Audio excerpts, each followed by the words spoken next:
Okay, hi everyone. Thanks for your patience while we were setting up. Just like Pajara.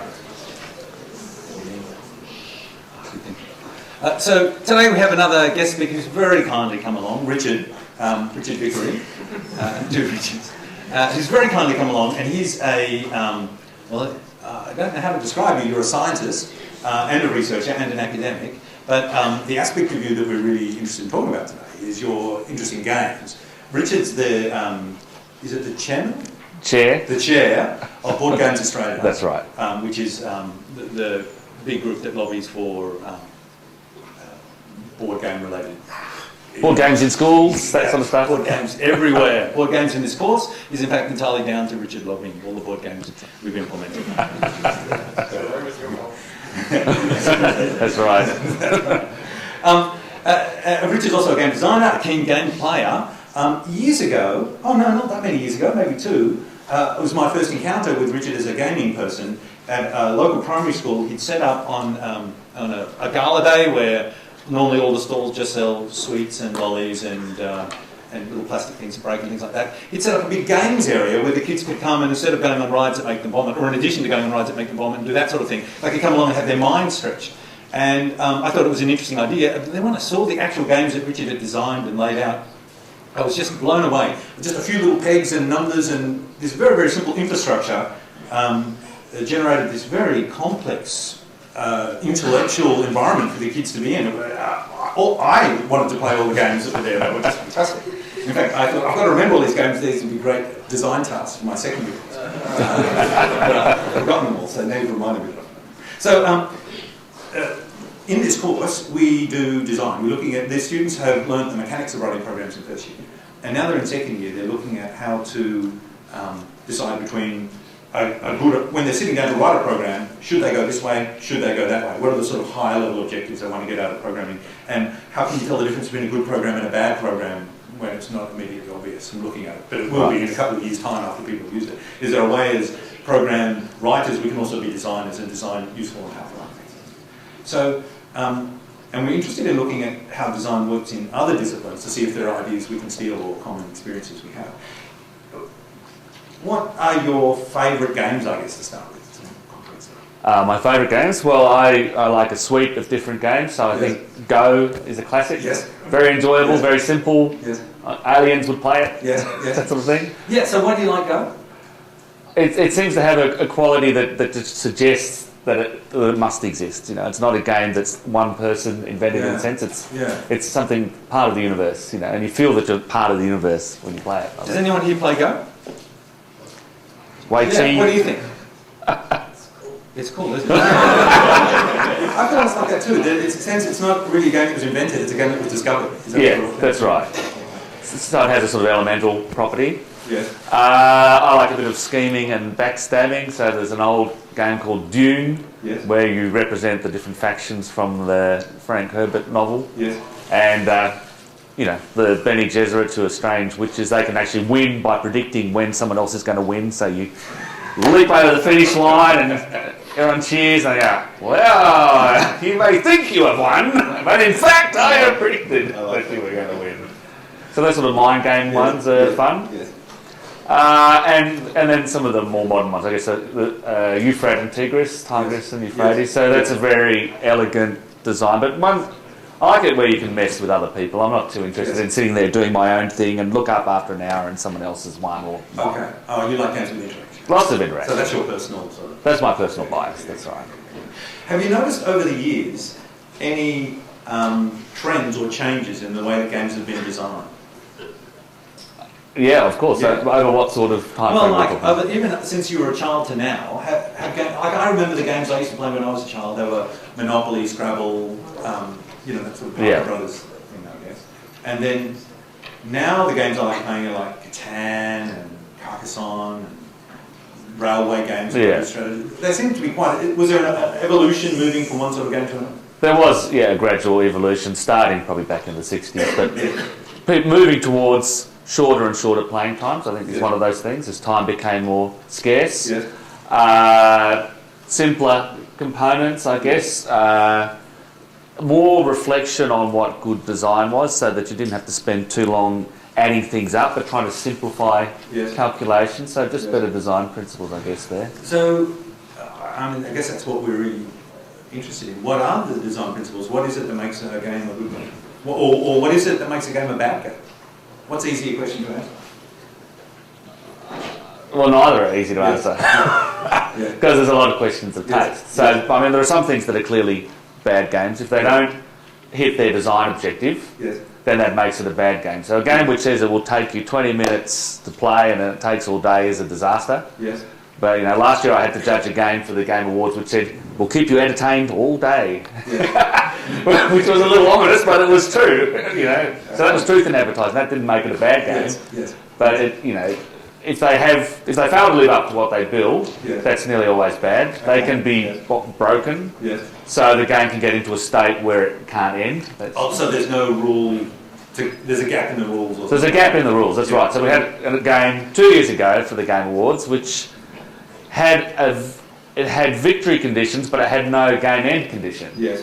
So you knew how you won, but you didn't actually know when you had to stop and decide who won, and it just genuinely wouldn't finish without a game end condition. How could So that's they bad. not discover that? So the reason they didn't discover that is because they didn't do enough blind play testing. Yes. So it was tested by people who already knew how to play the game, Yes. or the designer explained it to them, Yes. and it was never sent out with the final rule set to people who had never seen it, had to play by reading the rules. So there wasn't so much a problem with the game, it was a problem with the rules that were printed for the game that you got to judge. And presumably in the game designer's mind there was a termination condition. That's right. That's right. Yes. Could you guess what it was? I did guess, and I didn't get it exactly right, Yes, so it wasn't okay. super obvious. Okay. So bad things are games that there's a gap in the rules in some way, or Yeah. rules contradict each other, I guess. Do you ever have that there's yeah. two rules that could apply? All of the time. Amongst any games that we would know, that we would all play? Ambiguities or conflicts in the rules? Not that everyone would know. Yes. I mean, Carcassonne has had its Yes. scoring rules revised several times Yes. to make them simpler, Yes. because apparently most people weren't scoring Yes. farmers properly. Yes. So Those are that, the best thing about the game. yeah, they're the most interesting Okay. part, but Yeah. people couldn't understand the rules, Ah. not because they were badly worded, but the concept was too hard. So they've actually Yeah. simplified Yes. the process by which the scoring is done. Okay. All right. So other things that are good or bad about games? Well, let's say good first. Hey, who's talking? Shh, shh, shh, shh, shh. You can only talk if your name is Richard. You can't have the watermelon. I did bring the watermelon. That's like the conch, is it? Yes, it's like the conch. Right. Yeah. So, what's a good thing? Okay. A good thing about a game, well, I mean, there are very obvious things. So a good game can support lots of people, so varying Yes. numbers of people. Yes. Flexible game. So flexibility is a good quality in a game. It should have attractive components. Some people are very swayed by how pretty a game looks. Yes. To me, that's unimportant. The game exists Yes. on some plane beyond its material components, but Yes. I think that can be important. platonic. That's right. And one unique thing which makes games a little different to evaluate, say, from a movie, is that it has to have replay Yes. value. So a movie, you could see a movie and see it once, give it 5 stars and be completely satisfied with it, but Yes. never need to see it again. Yes. Yeah, a lot of action movies Yes. might be like that. Yes. But a game, if it's a great game, you'll want to play it again immediately. Yes. So, what can you think about? What would it be that makes a game replayable? What makes it replayable? Yeah. So there's a few key... So it needs to provide a different experience each time you do it. Yeah. And so conceptually, that's how I see the difference between a puzzle and a game. Yes. So a puzzle, once you've solved it... Guys, shut up. What you doing? Shh, shh, shh, shh, shh. It's incredibly rude. Mind just saying shut up. So rude. Please don't talk. Please. Sorry. You need chalk. Yeah. Yeah, so it has to take a different path each Yeah. time you play it. So it's not one of these meta novels that you sort of Yes. explore, but every time you do it, you'll see the same thing. Yes. And you can make that happen by putting randomness in. That's the sort of Yes. monopoly way of doing it. Each Yeah. time you play, you'll follow a different sequence of dice rolls. Settlers of Catan has a board that is different each time. You build a different physical structure that you play in. I see. If the game is asymmetric, so my game Dune that I like, it's very different playing, the Atreides faction to playing the Emperor or to playing the Fremen. I see. So I guess there's variety in the configuration of the game or something. Is that what you're thinking? I guess it helps if the initial state of the game is not always the same, but even if the initial state is the same, it should be able to diverge rapidly. Like Go, for example. Like Go, the initial state is always the same. You're in a different game. That's right. And the number of end states then is very large as well. Obviously, if you have the same initial and same final state, it makes it harder to have lots of cards. Yes, okay. Yeah. So what about bad things? You've already thought of the just not living up to its conditions and inconsistencies in the rule. What other things? What if I wrote a game that is exactly what I've advertised and the rules are completely consistent and complete, but it's still not a good game? What might I make it? So the most common complaint at the moment about games seems to be that they're too fiddly, which is a funny sort of complaint, but what it seems to mean is that you're playing a game for reasons of enjoyment, and you have to put a certain amount of effort in to get fun out, but the amount of effort you have to put in should be lower than the fun you're getting out. And if something's fiddly, you're spending too much time on make-work activities, counting out money, making change, tracking states of the game which are changing, and making sure you've incremented pool A and B. That's sort of... Bangs for the buck, the amount of work you've got to put in to play the game versus the amount of...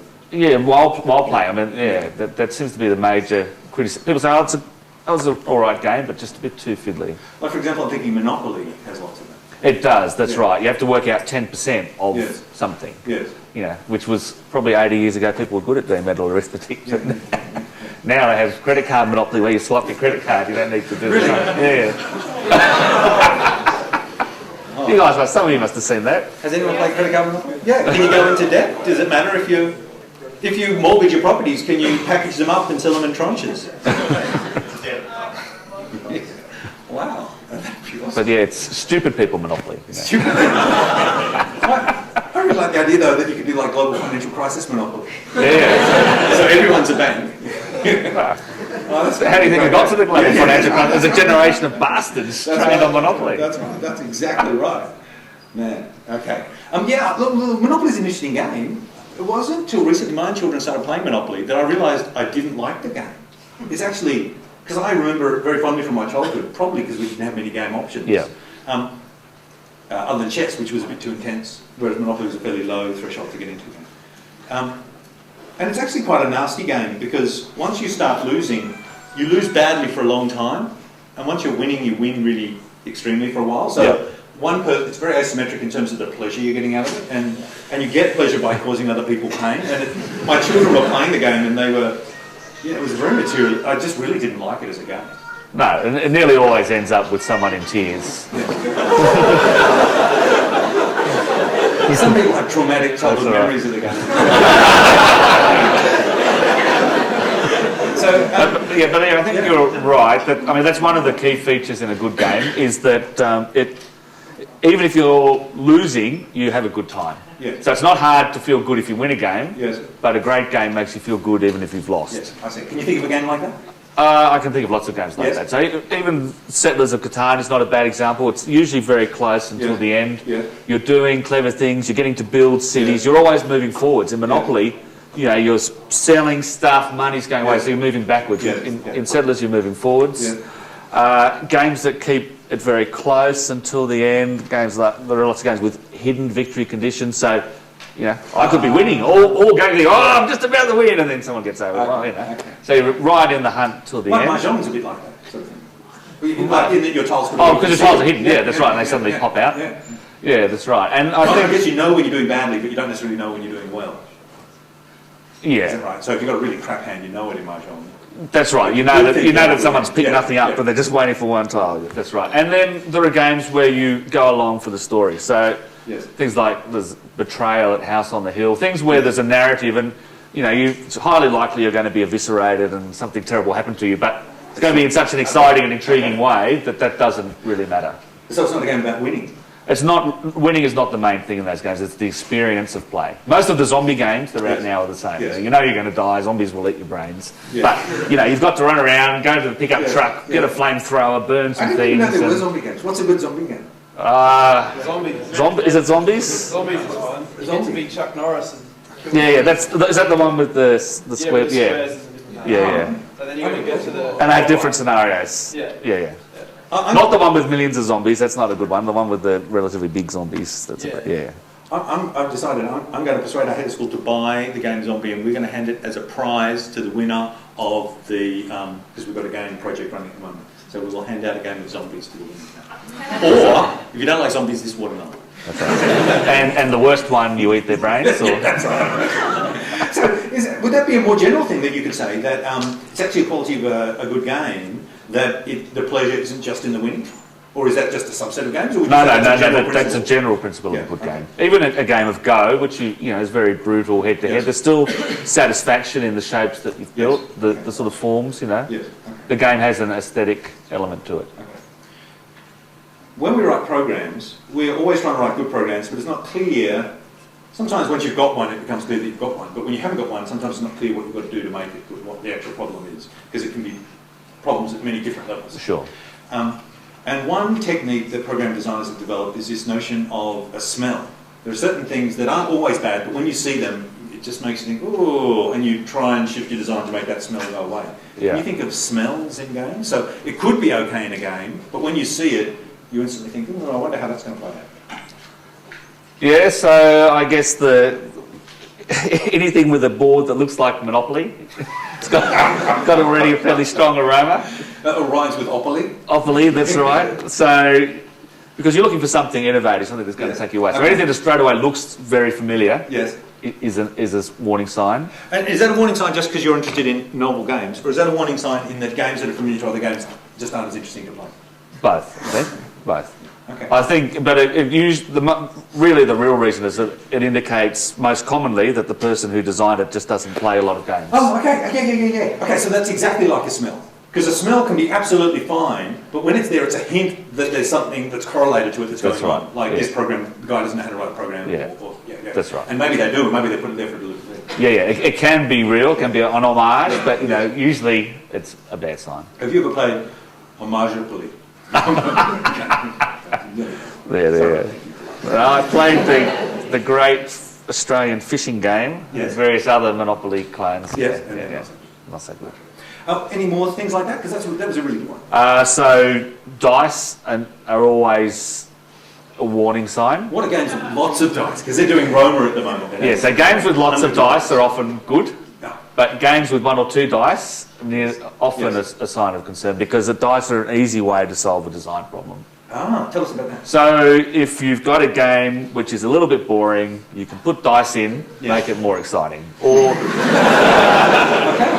and special powers. Because there's an element of chance. Yeah, element of chance. And the special powers are the same, because suddenly it was very boring. It's like Monopoly, but now I've got this special power on the Winged Avenger. Someone tries to take my property, I can smite them. You know. And so you get special powers by drawing cards to get them on. That's right, and so it's a random special power. But the base game, you can see, still exists and it's pretty cruddy. But you were saying before, just teasing this idea out, that games with variety where the structure of the game can change is actually really good. Yeah. It seems like a special power does change the nature of the game, so it's like two games, one with the power and one without. Yeah. So what makes it a great game then is if they've integrated that into the whole design, rather than had an existing game which someone said this is a little dull, and then they've bolted something on top. So, so that's another perfect example of a smell, and that's exactly a smell. It's something that could be good, but often when you see it, it's because the original game wasn't very good, so they're trying to put a patch on it rather than trying to address the actual fundamental. Yeah, that's right. Yeah. And so special powers and dice are very often with patches. Okay. The game Roma that these guys are all being forced to interact with very intensely for weeks and weeks on end. Number one or two? Number one. Oh, okay. Yep. So tell us what you think of Roma.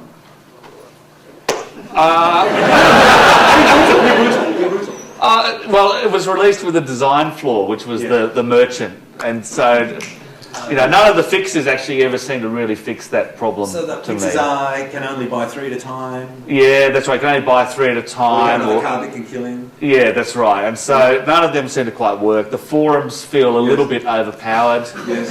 You get a forum in slot 1 and another forum in one of the bonuses. That's pretty hard to defeat. So I usually let my daughter play forums, and I'll try and do the mercenaries and things. But she wins more often than not. Yeah, wins a lot more than I do. So, Okay. So how would you and number 2 is much better designed because it has all the effects written on the card instead of the stupid iconography. Yes. And it seems a little bit more balanced in those approaches. The attacks are stronger. Now I seem to remember with 2, which I've never played, I've only read the rules, that adds on to 1. Is that right? No, you can play them as standalone, or you can mix the decks. Yeah, exactly. Or you can have one person can play 2 and one can play 1. Yeah, that would be fine, except 1 is crappier. But if you could pick the good bits out of 1 and play against 2, that would be quite good. So if you were going to do a sudden, unexpected spec change, change the game, what would you like the most to change in the game? To change in number 1? In number 1. Well, the physical implementation is really the main barrier. Just the iconography and not knowing what all the powers do. Well, what about the rules? Like if you could change one rule? Because I've got to change one rule, and I keep thinking maybe I'll slip some cards in from number 2. Maybe that'll be the rule change. Well, there's a nice rule in number 2, which is that there's a spot where it's an extra slot. So you normally have 1 to 6. It's got an extra slot. Yes. You can put any dice on there. Yes. And then you have to pay the gold of your dice to activate the card that's there. So you can always activate that card, but the price might be 6 gold or it might be 1 gold. Okay, but you can choose the price. But you choose the price by what dice you put in there, and you can put something that you need to come off in there. So that can be, especially makes the attacking a bit more powerful. Look, I'm not saying anything though. That's good. Yeah, that's nice. And then. Just lastly, you're judging this competition all the time. You must be seeing lots of people putting games on. Yeah. Have you ever seen games coming through that are not very good, and you're surprised that they're getting to you? Like the question I'm trying to get at is, I'm trying to find out what goes on in people's mind when they design games, and why can't they spot the problems in their games that are evident to you? So I think there are 2 main reasons for that. One is that I think most creative fields, but certainly in games, a lot of people will design a game who just don't play games. You actually ask some of these people, what games have you played? And they've played Monopoly, Scrabble and chess, and that's it. Yes. It's like trying to write a novel and all you've read is, Harry Potter and something, That's why I'm going to write the great Australian novel. I mean, you just need a little bit of experience to be any good in the field. And then why is that? Why do you need experience? Well, partly we all stand on the shoulders of what's gone before, and you want to hit new ground, but you want to kind of see the scope of what's out there. So reuse. You want to reuse. You want to reuse great ideas, and there have just been brilliant ideas over time, and if you haven't been exposed to them, you just can't be at the cutting edge. The second is that games actually, I think, are in a way telling a story in mathematics. So a lot of people don't seem to understand that analogy, but if you're writing a story, you write it in words, there's one experience. In designing a game, you're creating a space that people explore, so you actually have to write chains of probability that they get to those different bits of the game space. And so you actually have to have a good feel for mathematics and how things will combine, the likelihood you'll get to certain places. Well, in a sense, because I'm living in the world of computing, I'd say almost that's computing, which is state transitions and likelihood of moving to various states and various components, each having various state possibilities. When you combine them, you get a combinatorial explosion of states. And understanding that. That's right. So you have to understand that sort of thing. So some people just haven't got a brain that can sit down and say, all right, if I do this, this could happen. At that point, there are 2 possibilities. At some point, they forget that they're looking at a tree and they go down one branch and forget there's a whole sort of things they haven't looked at. So can you think of an actual example where that's happened? You've seen a game and you just felt that they haven't really understood the state interconnectedness. Well, nearly every game where the rules are incomplete are an example of that. So they've explained the stuff, usually that happens most commonly, but haven't thought about, well, what about if A and Z happen together instead of A and B? So incomplete rules is a smell, in a sense, that there's a fundamental not understanding of the states. which could lead to even more profound problems. So just because you could tell them that they could patch it, that's not actually going to necessarily solve the problem. Because, No, yeah. because they didn't design it with They a haven't proper designed it for understanding. good state movements. Yeah, that's right. Can you think of an actual game? You don't have to say the name of the game, but I'm just trying to make it really concrete. Yeah. An actual thing that someone's done where they've fallen into this trap. Yeah, okay, so so there are either ones where the game just grinds to a stop because you just don't know how to progress forward. You've gone down a branch of the tree they haven't looked at, or you get into a loop. They're the two most common that I've seen. And how do you find this? Do you find it by playing it, or do you find it by just looking at the rules and thinking it through? Usually to me it's obvious by reading the rules. Having played so many games and read so many, Sometimes things crop up unexpectedly, but that's actually pretty rare. So how, and this is related to, I know I said it was the last question, this is sort of related to how would then someone who is designing a game avoid falling into these traps? What should people do when they're building a game to make sure that it's a good game? Is it like in computing you can write this whole program and then deliver it at the very end 3 years later and you discover to your horror it's not right. So the current trend in computing is you write it and just add small features slowly and constantly show it to people and constantly get feedback and iteratively converge to something good. Yeah. Is there a sort of a parallel in games, or do you think it's still it's a self-contained, you've got it or you don't? It's not an iterative. No, it's definitely an iterative process. So most games go through a designer and then a developer who takes the game from the designer and then develops it. So the designer is often too wedded to certain features, which, an analytical view would say, take that out. It will, for a loss of 10% of enjoyment, you've reduced the complexity by 50%. I see. That's like an editor for a novel. Like an editor, exactly, the role of an editor. And they're, I think, pretty essential for a good game. Certain very simple games don't need that, but any more complex game needs another set of eyes looking at it, who has been told what the design goal is, have that clearly articulated. The designer often doesn't know what their design goal is. Yes, we have that in computing too. You're solving a problem, but you've never actually worked out exactly what the problem is. Yeah, you know roughly what it is, but you haven't articulated it. Whereas the developer is given it by his company, says, look, this game is going to sell to 8 to 12-year-olds, needs to play in half an hour. So the developer is almost a tester in a way as well, would you say? Well, they're the first, in a way, a tester, that's right. You have testers after the There'll be testers before, but then a lot of testing after the developer, that's right. So in that sense, I think it is like computing, I guess. Yeah, well, I think judging the games and playing games all the time is the best thing in the world, and I can't believe how well you've arranged your life. And I'm just very jealous. Well, I don't get paid to do it, which is but getting paid to do stuff is, not one life's about. No, that's right. Makes it easier, though. Yeah. Well, I'll pay you. I wish I can offer you nothing but chalk. Or a watermelon. Does anyone have any questions for Richard?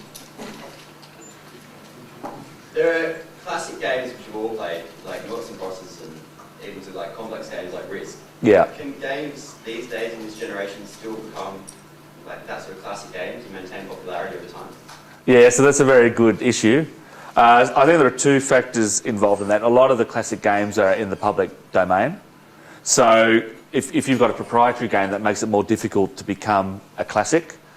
So there's a new game out, it's a few years old now, called Arima, with a double A on the end, which is meant to try and defeat AIs. It's a chess-like game, and they offer some huge prize if you can write an AI that can beat a human. I can't remember if it's 50,000 or 100,000 or 10. Anyway, it's pretty serious money, and they've had an annual tournament for about 5 years now. But by making it free, so the rules are free, there are Java implementations that are free, that helps it become a classic, and creating a prize helps. I think some of the games, there's a good chance that Settlers and Carcassonne will settle down to become new classics. Trivial Pursuit is still published in large numbers, so Magic the Gathering still seems to be going. That may be going in 50 years, I don't know. So I don't think it's impossible. But yeah, there are certain, the great games, even Risk has a real simplicity to it, and there's a genius in coming up with something very simple, sort of self-evident in a way. So it's originality. Well, nothing is completely original. Does simple concepts still work? Or do you really need to... No, there are still simple games coming out, you know, which work. I mean, look at Sudoku, you know, that's a very simple concept, but just wasn't around 50 years ago, and that, you know, that's swept the world out, and I think it will continue to be popular. What do you think is the current trend towards like computerizing board games, like for one scores, but also just in general, do you think that works, or can you take something away from the magic again? So, are you talking about new technologies like interactive tabletops and active pieces, or? Interactive tabletops, like there's been a bit of that's probably what I'm talking about. Like you have two network computers and you're playing a game of chess, or yeah, you're playing a game of Monopoly or something like that. Do you think that takes something away from the game? It certainly does for some people, not for everyone. So I think a major component for me when I game is the social interaction, and a lot of those things have chat on the side, or you can have headphones. But to me, it's not exactly the same. You know, when you roll the dice and you destroy their last unit, you know, you need to see their eyes filled with despair, and it's not quite the same as over a network. Partly because people are off. You know, when you guys must do that. You know, when you're playing a game, you're probably at the same time talking to someone, or you're fixing a meal. You're not fully engaged in that space. And in games, they talk about there being a magic circle. When you start playing a game with others, you all step into that circle, and there's a contract that you're all there to ensure that everyone has fun, and you don't break the circle till it's finished. Whereas if you're playing remotely, you know, I'm not convinced you've stepped into the circle with me. You've kind of got one toe in, but you're not fully committed. So I think I've got friends who think the opposite, that it can achieve the full experience, but I'm dubious, you know.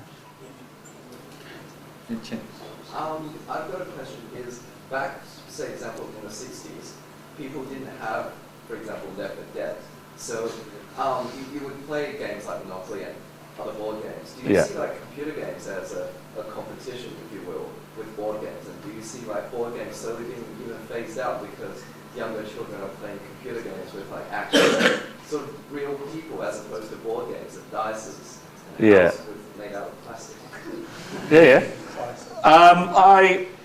I think that there was a major fear about that. I mean, these things all go in waves. I was a keen role player. You know, Dungeons and Dragons was big when I was young, and that wiped out wargaming. You know, the company that bought the most famous wargames company. Then Magic came out. They became huge. They were trading card games, and they bought out the role-playing game company, which had bought out the wargaming company. And you know, computer games came. They bought out everything. I think they occupy a different space, and I think they always will. That business of actually sitting together and committing to spend time, it can be facilitated by technology, but I don't think it can be replaced by technology. And board game sales are actually increasing over the last 5 years as people are becoming concerned about their kids sitting alone in the room playing, you know, very violent games. So they're actually an upswing in board games. Yeah. You were talking before about how games are exploring this mathematical space. What's your view on games like, one of my favorites is Diplomacy, where it's half mathematical space, but also this entire psychological space? Yeah. I mean, what's your view on that, and how to is it really complicated to try and design a game which is able to somehow straddle both the mathematical and psychological? Well, you create the mathematical space that lets that psychological dimension flourish. So you need to set up the sorts of interactions between players. The secret in Diplomacy is like Risk, but all your moves are secret. You write them down, and so I'll say to you, you know, let's go and invade Britain together. And then I'll write down, okay, I'm going to invade Spain, and you know, you go off there and get slaughtered, and I win. And so the beauty is already that's the design created that space by having the hidden information. That's what lets the mind games emerge in Diplomacy, which doesn't in Risk. So you have to have thought that through, what your design objective was, and then implement that in the code in the game. Yeah. Do you like Diplomacy as opposed to Risk or other games where there's not that same psychological aspect? Or? I like games with a psychological aspect, but I have to say Diplomacy is just too intense for me. Yeah, because one problem with it is it's often played at conventions and so on, and it's almost impossible to guard against there being a hidden coalition among the players. The alliances can be unspoken. You know, if you go in with a friend, doesn't matter what countries you start off with, you can just always say, well, we won't backstab each other. It's like Survivor. Survivor, I think, is explicitly derived from diplomacy, the TV show. And apparently the top diplomacy players love watching Survivor, so yeah, there's a lot of overlap. There was someone over here. Oh. Yeah, hi. You said that there's a general trend in game design to try and make it simpler and less fiddly, less difficult to comprehend, and people are kind of struggling to come up with the next simple concept or idea. Yeah. Do you think that there sometimes can be a redeeming quality to a game that is fiddly, like D&D, for example, where there's just so much happening. Some people might actually enjoy the fact that they've got their head around the game and enjoy playing like that. Oh, for sure. There's a very popular, not measured by, well, it actually did so well, called Squad Leader and Advanced Squad Leader, and that has rules for every sort of machine gun ever carried by any guy anywhere in the world, and it's got the breakdown percentage for each of those machine guns. It has rules, 5.6.3.2.1.4 if a Soviet squad is in a sewer and it encounters a giant rat and your thing jams and blah, blah, blah, blah. So people love that stuff, but you're talking a tiny proportion of the population, Maybe a large proportion of this room. A large proportion of this room, yeah, that's right.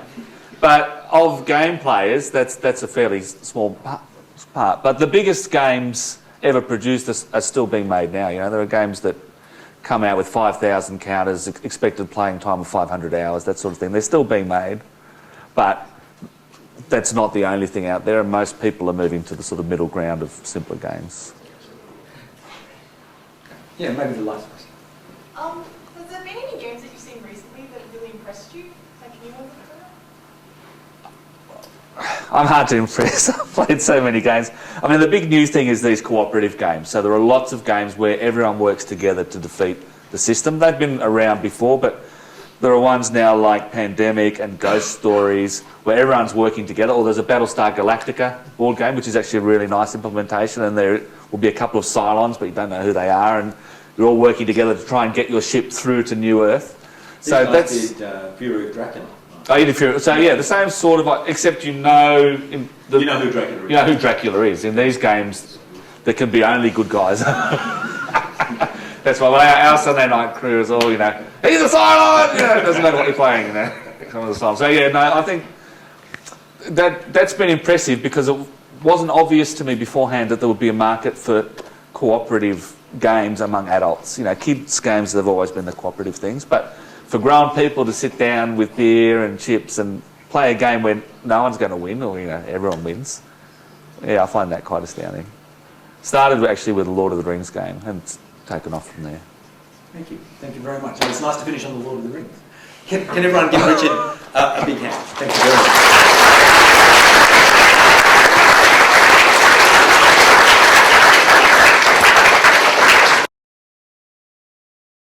He's a Cylon!